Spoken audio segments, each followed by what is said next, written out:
உலகில் எந்த ஆயுதமும் இல்லாமல் எந்த சத்தமும் இல்லாமல் ஒரு மனிதனை கொல்ல முடியுமா? ஆம், ஒரு மனிதனை நேரடியாக குழி தோண்டி புதைக்கும் அளவுக்கு சக்தி வாய்ந்த ஒரு இருண்ட பார்வை இருக்கிறது. அதுதான் கண் திருஷ்டி என்னும் கண்ணுக்கு தெரியாத கொலையாளி. நீங்கள் மிகவும் பாதுகாப்பாக இருப்பதாக நினைக்கும் உங்கள் சொந்த வீட்டிற்குள் நீங்கள் பயன்படுத்தும் சமூக வலைத்தளங்கள், சோஷியல் மீடியா மூலமாக எப்படி இந்த விஷ அம்பு நுழைகிறது? நபிகள் நாயகம் ஸல்லல்லாஹு அலைஹி வஸல்லம் அவர்களின் காலத்தில் ஒரு தோழரின் ஒரே ஒரு பார்வையால் ஆரோக்கியமாக இருந்த இன்னொரு தோழர் துடித்துடித்து மயங்கி விழுந்த அந்த பயங்கரமான சம்பவம் உங்களுக்கு தெரியுமா? இந்த கொடிய பார்வைகளிலிருந்து நம்மையும் நம் குடும்பத்தையும் பாதுகாக்க இஸ்லாம் காட்டும் அந்த இரும்பு கவசம் என்ன? இந்த முழு ஆவணப்படத்தில் கண் திருஷ்டியின் கொடூரமான உண்மைகளையும் அதிலிருந்து தப்பிக்கும் ரகசியங்களையும் நாம் ஆழமாக பார்க்க போகிறோம். நீங்கள் பார்த்து கொண்டிருப்பது ஹார்ட்ஃபெல்ட் இஸ்லாமிக் பயான் தமிழ். இந்த வீடியோவிற்குள் செல்வதற்கு முன் இது போன்ற விழிப்புணர்வு தரும் இஸ்லாமிய வரலாறுகளை தொடர்ந்து காண நமது சேனலை மறக்காமல் சப்ஸ்கிரைப் செய்து இந்த வீடியோவை லைக் செய்யுங்கள். மற்றவர்களுக்கும் பயன்பட இதை ஷேர் செய்து கமெண்டில் யா அல்லாஹ் எங்களை பாதுகாப்பாயாக என்று பதிவிடுங்கள். நீங்கள் தயாராக இருந்தால் வாருங்கள், அந்த பயங்கரமான உண்மைகளை தெரிந்து கொள்ளலாம். உலகில் மனிதன் பல்வேறு ஆயுதங்களை கண்டு அஞ்சுகிறான். வாள்கள், ஈட்டிகள், துப்பாக்கிகள் மற்றும் பேரழிவை ஏற்படுத்தும் வெடிகுண்டுகள் என அனைத்தும் கண்களுக்கு தெரிபவை. ஆனால் கண்களுக்கே தெரியாத, எந்த ஒரு சத்தமும் எழுப்பாத, எந்த ஒரு ஆயுதமும் இல்லாத ஒரு பயங்கரமான சக்தி உங்களை தாக்கினால் எப்படி இருக்கும்? நீங்கள் பாதுகாப்பாக இருக்கிறீர்கள் என்று நினைக்கும் உங்கள் சொந்த வீட்டிற்குள்ளேயே, நீங்கள் மிகவும் நேசிக்கும் உங்கள் குடும்பத்தினர் மத்தியிலேயே அந்த தாக்குதல் நடந்தால், உங்கள் கற்பனையை சற்று விரிவுபடுத்துங்கள். ஒரு மனிதன் தனது வாழ்க்கையில் மிகவும் மகிழ்ச்சியாக இருக்கிறான். அவனது வியாபாரம் செழிக்கிறது, அவனது குடும்பம் அழகாக சிரிக்கிறது, அவனது உடல் ஆரோக்கியமாக இருக்கிறது. ஆனால் திடீரென்று ஒரு நாள், எந்த ஒரு விளக்கமும் இன்றி, எந்த ஒரு காரணமும் இன்றி அவனது வாழ்க்கை தலைகீழாக மாறுகிறது. வியாபாரத்தில் மாபெரும் நஷ்டம், வீட்டில் காரணமில்லாத சண்டைகள், மருத்துவத்தாலே கண்டுபிடிக்க முடியாத விசித்திரமான நோய்கள் அவனை தாக்குகின்றன. நேற்று வரை சொர்க்கமாக இருந்த அவனது வாழ்க்கை இன்று நரகமாக மாறிவிடுகிறது. இது ஏன் நடக்கிறது? யாராவது சூனியம் செய்து விட்டார்களா? அல்லது பேய்களின் வேலையா? இல்லை, இவை அனைத்தையும் விட மிகவும் கொடிய, மிகவும் ரகசியமான, மனிதனின் உள்ளத்திலிருந்து புறப்படும் ஒரு இருண்ட சக்திதான் இதற்கு காரணம். இஸ்லாம் இதை மிக தெளிவாக எச்சரிக்கிறது. அந்த மாபெரும் கண்ணுக்கு தெரியாத கொலையாளிதான் கண் திருஷ்டி, நசர். கண் திருஷ்டி என்பது வெறுமனே ஒரு பார்வை அல்ல. அது மனிதனின் உள்ளத்தில் தோன்றும் பொறாமை, வஞ்சகம் மற்றும் பேராசை ஆகியவை ஒன்றாக கலந்து அவனது கண்களின் வழியாக ஒரு விஷ அம்பை போல வெளிப்படுவது. ஒருவன் மற்றொருவனின் அழகையோ, செல்வத்தையோ அல்லது மகிழ்ச்சியையோ பார்த்து தன் உள்ளத்தில் பொறாமை கொள்ளும் போது, அந்த விஷ அம்பு அவனது கண்களிலிருந்து புறப்பட்டு நேராக அந்த அப்பாவி மனிதனை தாக்கும். அந்த அம்புக்கு எந்த இரும்பு கவசமும் தடையாக இருக்க முடியாது. நமது உயிரினும் மேலான நபிகள் நாயகம் ஸல்லல்லாஹு அலைஹி வஸல்லம் அவர்கள் இந்த உலகத்தில் மனிதர்களுக்கு ஏற்படும் மாபெரும் ஆபத்துகளை பற்றி எச்சரித்த போது இந்த கண் திருஷ்டியை பற்றி மிக ஆழமாக குறிப்பிட்டார்கள். அவர்கள் கூறினார்கள், கண் திருஷ்டி உண்மையானது. விதியை முந்திக் கொண்டு செல்லக்கூடிய ஒன்று இருக்குமானால் அது கண் திருஷ்டியாகவே இருக்கும். சிந்தித்து பாருங்கள் நண்பர்களே, அல்லாஹ் சுப்ஹானஹு வ தஆலா எழுதிய விதியையே முந்திக் கொள்ளும் அளவுக்கு இந்த மனிதனின் பொறாமை பார்வைக்கு ஒரு பயங்கரமான சக்தி இருக்கிறது என்றால் அது எவ்வளவு கொடூரமானதாக இருக்க வேண்டும்? கண்மணி நாயகம் ஸல்லல்லாஹு அலைஹி வஸல்லம் அவர்கள் மேலும் கூறினார்கள், கண் திருஷ்டி ஒரு மனிதனை மண்ணறைக்கும், கபருக்கும், ஒட்டகத்தை உழைப்பானைக்கும் கொண்டு செல்லும். அதாவது ஒரு ஆரோக்கியமான மனிதனை அவனது மரணப்படுக்கைக்கு தள்ளி அவனை நேரடியாக குழி தோண்டி புதைக்கும் அளவுக்கு அந்த பார்வைக்கு ஆற்றல் இருக்கிறது. அதேபோல் ஒரு பெரிய பலம் வாய்ந்த ஒட்டகத்தை அதன் உடல் நலத்தை கெடுத்து அதனை அறுத்து சமைக்கும் அளவுக்கு அந்த பார்வை கொண்டு செல்லும். ஆனால் இந்த விஷ அம்பு எப்படி மனிதர்களை குறிவைக்கிறது? நாம் இன்று வாழும் இந்த நவீன உலகத்தில் இது எப்படி ஒரு மாபெரும் வலைப்பின்னலாக மாறியுள்ளது? நம்மை சுற்றியுள்ள ஆபத்துகளை நாம் எப்படி உணராமல் இருக்கிறோம்? முற்காலத்தில் ஒரு மனிதனின் மகிழ்ச்சியையோ அவனது செல்வத்தையோ காணக்கூடியவர்கள் அவனது அண்டை வீட்டார் அல்லது அவனது நெருங்கிய உறவினர்கள் மட்டுமே. ஆனால் இன்று இந்த நவீன உலகில் நிலைமை முற்றிலும் மாறிவிட்டது. நாம் நமது ஒவ்வொரு அசைவையும் ஒவ்வொரு சிறு மகிழ்ச்சியையும் முழு உலகத்தின் பார்வைக்கு வைக்கிறோம். சமூக வலைத்தளங்கள், சோஷியல் மீடியா என்ற மாய வலையில் நாம் முழுமையாக சிக்கியிருக்கிறோம். நாம் கட்டிய புதிய வீடு, நாம் வாங்கிய புதிய வாகனம், நாம் உடுத்தும் ஆடம்பரமான உடைகள், ஏன் நாம் உண்ணும் உணவை கூட மற்றவர்களுக்கு காட்டாமல் நம்மால் இருக்க முடிவதில்லை. அதைவிட கொடுமை என்னவென்றால் நமது சின்னஞ்சிறு குழந்தைகளின் களங்கமில்லாத புன்னகையை, அவர்களின் அழகை நாம் உலகம் முழுவதற்கும் காட்சிப்படுத்துகிறோம். ஆனால் அந்த திரைக்கு பின்னால் இருந்து உங்களை பார்க்கும் அத்தனை கண்களும் அன்பானவை அல்ல என்பதை நாம் வசதியாக மறந்து விடுகிறோம். உங்கள் பதிவுகளை பார்க்கும் சிலர் உங்கள் மகிழ்ச்சியை கண்டு மாஷா அல்லாஹ் என்று கூறலாம். ஆனால் பலருடைய கண்கள்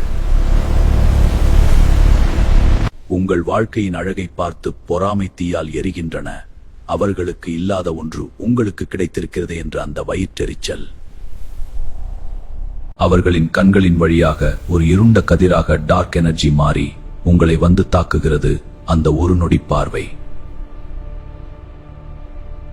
உங்கள் வாழ்க்கையின் அமைதியை வேரோடு பிடுங்கி எறிய போதுமானது. இஸ்லாமிய அறிஞர்கள் ஒரு மிக முக்கியமான உண்மையை நமக்கு நினைவூட்டுகிறார்கள். கண் திருஷ்டி என்பது வெறுமனே எதிரிகளிடமிருந்து மட்டும் வருவதில்லை. சில நேரங்களில் உங்களை மிகவும் நேசிக்கும் உங்கள் நண்பர்கள், உங்கள் உறவினர்கள், ஏன் உங்கள் சொந்த பெற்றோர் அல்லது நீங்களே உங்கள் மீது கண் திருஷ்டியை ஏற்படுத்திவிட முடியும். ஆம், இதுதான் இதன் மிகப்பெரிய ஆபத்து. ஒருவன் தனது சொந்த செல்வத்தையோ, தனது மனைவியின் அழகையோ, தனது குழந்தையின் புத்திசாலித்தனத்தையோ பார்த்து வியந்து படைத்த இறைவனை புகழ மறந்தால் அவனது சொந்த பார்வையே அவனுக்கு விஷமாக மாறிவிடும். அதனால்தான் ஆச்சரியப்படும் எதை கண்டாலும் மாஷா அல்லாஹ், அல்லாஹ் நாடியதே நடக்கும், அல்லது பாரக்கல்லாஹ், அல்லாஹ் பறக்கச் செய்வானாக என்று கூறும்படி இஸ்லாம் நமக்கு கற்றுத்தந்துள்ளது. இறைவனின் நாமத்தை கூறாத எந்த பார்வையும் ஆபத்தானதே. இன்றைய சமூகத்தில் பல குடும்பங்கள் எந்த காரணமும் இல்லாமல் சிதைந்து போவதை பார்க்கிறோம். நேற்றிரவு வரை சிரித்து பேசிக் கொண்டிருந்த கணவன் மனைவிக்குள் இன்று தீராத சண்டை ஏற்படும். நன்றாக படித்துக் கொண்டிருக்க அந்த குழந்தை திடீரென கல்வியில் ஆர்வம் இழந்து அடிக்கடி நோய்படும். தொழில் உச்சத்தில் இருந்த ஒருவன் எந்த ஒரு வெளிப்படையான காரணமுமின்றி ஒரே நாளில் கடனாளியாக மாறுவான். இவை அனைத்தும் தற்செயலாக நடப்பவை அல்ல. உங்களை சுத்தி ஒரு கண்ணுக்கு தெரியாத போர் நடந்து கொண்டிருக்கிறது. மனிதர்களின் பெருமைகளும் பொறாமைகளும் நிரம்பிய இந்த இருண்ட வலை பின்னலில் பல அப்பாவிகளின் வாழ்க்கைகள் பலியாகிக் கொண்டிருக்கின்றன. முஹம்மது ஸல்லல்லாஹு அலைஹி வஸல்லம் அவர்கள் இந்த ஆபத்தை முன்கூட்டியே நமக்கு எச்சரித்து விட்டார்கள். ஆனால் நாம் அதை அலட்சியம் செய்துவிட்டு நம்மை நாமே ஆபத்தில் தள்ளிக் கொண்டிருக்கிறோம். அப்படியானால் இந்த கண்ணுக்கு தெரியாத எதிரியிடமிருந்து தப்பிக்க வழியே இல்லையா? குர்ஆன் மற்றும் ஹதீஸ்களில் இதற்கு என்ன தீர்வு சொல்லப்பட்டுள்ளது? இந்த இருண்ட பார்வையிலிருந்து நம்மையும் நமது குடும்பத்தையும் தற்காத்துக் கொள்வது எப்படி என்பதை நாம் ஆழமாக சிந்திக்க வேண்டும். கண் திருஷ்டி என்பது முதியவர்கள் சொல்லும் வெறும் கட்டுக்கதை அல்ல. இது அகிலங்களின் இறைவனான அல்லாஹ் சுப்ஹானஹு வ தஆலாவாலும் அவனது தூதர் முஹம்மது ஸல்லல்லாஹு அலைஹி வஸல்லம் அவர்களாலும் ஆழமாக எச்சரிக்கப்பட்ட ஒரு மாபெரும் உண்மையாகும். குர்ஆனில் அல்லாஹ் சுப்ஹானஹு வ தஆலா இதை மிக தெளிவாக பதிவு செய்துள்ளான். சூரா அல் கலம் என்ற அத்தியாயத்தில் அல்லாஹ் கூறுகிறான், நிராகரிப்பவர்கள் இந்த அறிவுரையை செவியேற்கும் போது தங்களின் கொடிய பார்வைகளாலேயே உங்களை வீழ்த்திவிடுவது போல் பார்க்கிறார்கள். அல் குர்ஆன் 68. இந்த குர்ஆன் வசனம் நமக்கு உணர்த்துவது என்ன? ஒரு மனிதனின் பார்வைக்கு மற்றொரு மனிதனை நிலைகுலைய செய்யும் அளவுக்கு வலிமை இருக்கிறது என்பதைத்தான்.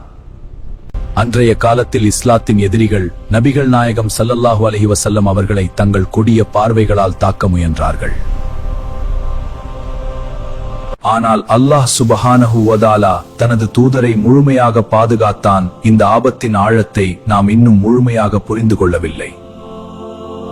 முஹம்மது ஸல்லல்லாஹு அலைஹி வஸல்லம் அவர்கள் ஒருமுறை கூறினார்கள், அல்லாஹ்வின் விதிக்கு அடுத்தபடியாக எனது சமுதாயத்தில் உம்மத்தில் அதிகம் பேர் இறப்பதற்கு இந்த கண் திருஷ்டியே காரணமாக இருக்கும். சிந்தித்து பாருங்கள், இன்று எத்தனையோ பேர் திடீர் மாரடைப்பாலும் கண்டுபிடிக்க முடியாத மர்ம நோய்களாலும் மரணிக்கிறார்கள்.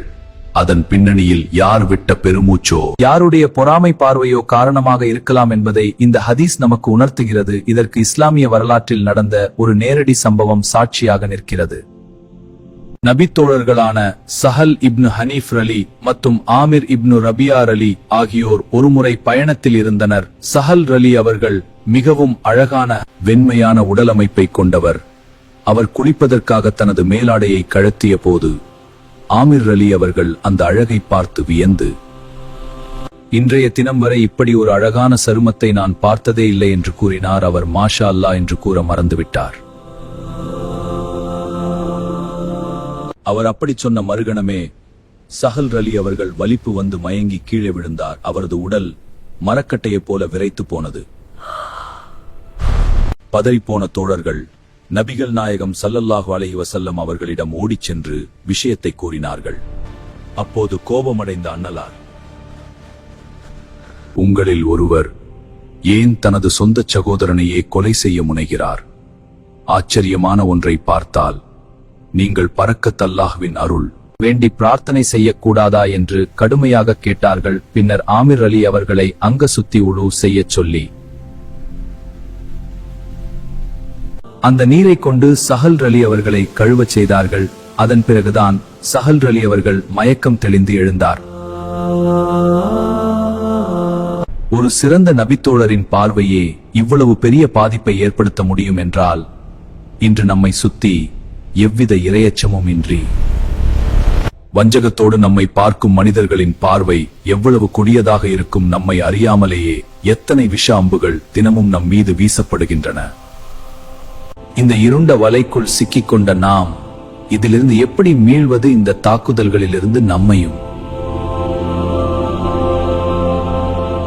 நம் குடும்பத்தையும் காப்பாற்ற இஸ்லாம் காட்டும் அந்த வலுவான இரும்பு கவசம் என்ன? இந்த கண்ணுக்கு தெரியாத எதிரியிடமிருந்து தப்பிக்க வழியே இல்லையா? நிச்சயமாக இருக்கிறது. அண்ட சராசரங்களையும் படைத்த அல்லாஹ் சுபஹானஹு வ தஆலா தனது அடியார்களை நிர்கதியாக விட்டுவிடவில்லை. இந்த இருண்ட அம்புகளை தடுத்து நிறுத்தும் மிக வலிமையான இரும்பு கவசத்தை தி அல்டிமேட் ஷீல்ட் முஹம்மது ஸல்லல்லாஹு அலைஹி வஸல்லம் அவர்கள் நமக்கு தெளிவாக கற்றுக் கொடுத்துள்ளார்கள்.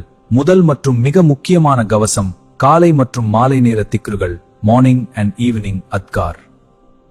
யார் ஒருவர் தினசரி சுப்ஹுத் தொழுகைக்கு பின்னும் அஸ்ர் தொழுகைக்கு பின்னும் நபிகள் நாயகம் ஸல்லல்லாஹு அலைஹி வஸல்லம் அவர்கள் காட்டித்தந்த அந்த பாதுகாப்பு துவாக்களை ஓதுகிறாரோ, அவரை எந்த ஒரு கண் திருஷ்டியும் எந்த ஒரு தீய சக்தியும் நெருங்கவே முடியாது.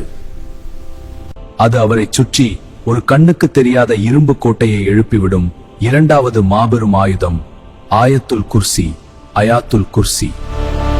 இது வெறும் குர்ஆன் வசனம் அல்ல, இது அல்லாஹ்வின் அரியாசனத்தின் வல்லமையை பறைசாற்றும் மாபெரும் பாதுகாப்பு கேடயம். ஒவ்வொரு கடமையான தொழுகைக்கு பின்னும் இரவில் உறங்கச் செல்லும் முன்பும் யார் ஆயத்துல் குர்சியை ஓதுகிறாரோ, அவரை பாதுகாக்க அல்லாஹ் சுப்ஹானஹு வ தஆலா வானத்திலிருந்து ஒரு மலக்கை வானவரை நியமிக்கிறான். அந்த மலக்கு விடியும் வரை அவருக்கு காவலாக இருப்பார். மூன்றாவதாக முஅவ்விதத்தைன் அல் முஅவ்விதத்தைன் என்று அழைக்கப்படும் சூரா அல் ஃபலாக், சூரா அல் ஃபலாக் மற்றும் சூரா அன்னாஸ், சூரா அன்னாஸ். இந்த இரண்டு அத்தியாயங்களும் இறங்கிய பின் நபிகள் நாயகம் ஸல்லல்லாஹு அலைஹி வஸல்லம் அவர்கள் மனிதர்கள் மற்றும் ஜின்களின் கண் திருஷ்டியிலிருந்து பாதுகாப்பு தேட இந்த இரண்டு சூறாக்களை மட்டுமே போதுமானதாக ஆக்கிக் கொண்டார்கள். எந்த ஒரு கெடுதியிலிருந்தும் பொறாமைக்காரனின் முடிச்சுகளிலிருந்தும் தப்பிக்க இதைவிட சிறந்த வழியில்லை. ஆனால் இந்த திக்ருகளை செய்வதோடு மட்டும் நமது கடமை முடிந்து விடுவதில்லை. நாம் நமது அன்றாட பழக்கவழக்கங்களிலும் சில மாற்றங்களை கொண்டு வர வேண்டும். குறிப்பாக இந்த சமூக வலைத்தள சோஷியல் மீடியா காலத்தில் உங்கள் மகிழ்ச்சியை, உங்கள் செல்வத்தை, உங்கள் குழந்தைகளின் புன்னகையை அனைவர் முன்பும் காட்சிப்படுத்துவதை தவிருங்கள். பார்வைகள் அனைத்திலும் விஷம் கலந்திருக்கலாம் என்பதை நினைவில் வையுங்கள். உங்களுக்கு ஏதாவது ஒரு நற்பாக்கியம் கிடைத்தால் அதை வெளியில் கூறுவதற்கு முன் அல்ஹம்துலில்லாஹ், எல்லா புகழும் அல்லாஹ்வுக்கே என்று கூறுங்கள். மற்றவர்களின் அழகையோ வெற்றியையோ பார்க்கும்போது மறக்காமல் மாஷா அல்லாஹ் அல்லது பாரக்கல்லாஹ் ஃபீக் என்று கூறி அல்லாஹ்வை புகழுங்கள். இறுதியாக தர்மம், சதக்க செய்யுங்கள். தர்மம் என்பது அல்லாஹ்வின் கோபத்தை தணிப்பது மட்டுமன்றி உங்கள் மீது வரும் எத்தனையோ ஆபத்துகளையும் கண் திருஷ்டிகளையும் தடுத்து நிறுத்தும் வல்லமை கொண்டது. ஒருவருடைய பொறாமை பார்வை உங்களை தாக்க வரும்போது நீங்கள் செய்த அந்த சிறிய தர்மம் ஒரு மாபெரும் கேடயமாக மாறி உங்களை காப்பாற்றும். என் அன்பு சகோதர சகோதரிகளே, இந்த உலகில் யாரும் நிரந்தரமில்லை, எந்த செல்வமும் நிரந்தரமில்லை. நம்முடைய ஒரே பாதுகாவலன் அல்லாஹ் சுப்ஹானஹு வ தஆலா மட்டுமே. கண் திருஷ்டி என்ற அந்த இருண்ட ஆயுதத்தை பற்றி அஞ்ச வேண்டாம். ஆனால் அதிலிருந்து தற்காத்துக் கொள்ளும் வழிமுறைகளை ஒருபோதும் கைவிட வேண்டாம். இந்த எச்சரிக்கைகள் உங்கள் இதயத்தை தொட்டிருந்தால் மறக்காமல் கமெண்டில் யா அல்லாஹ் எங்களை கண் திருஷ்டியிலிருந்து பாதுகாப்பாயாக என்று பதிவிடுங்கள். இது போன்ற விழிப்புணர்வு தரும் இஸ்லாமிய பதிவுகளை தொடர்ந்து காண நமது ஹார்ட்ஃபெல்ட் இஸ்லாமிக் பயான் தமிழ் சேனலை சப்ஸ்கிரைப் செய்து இந்த வீடியோவை உங்கள் குடும்பத்தினருக்கும் ஷேர் செய்யுங்கள். அல்லாஹ் நம் அனைவரையும் பாதுகாப்பானாக. ஆமீன்.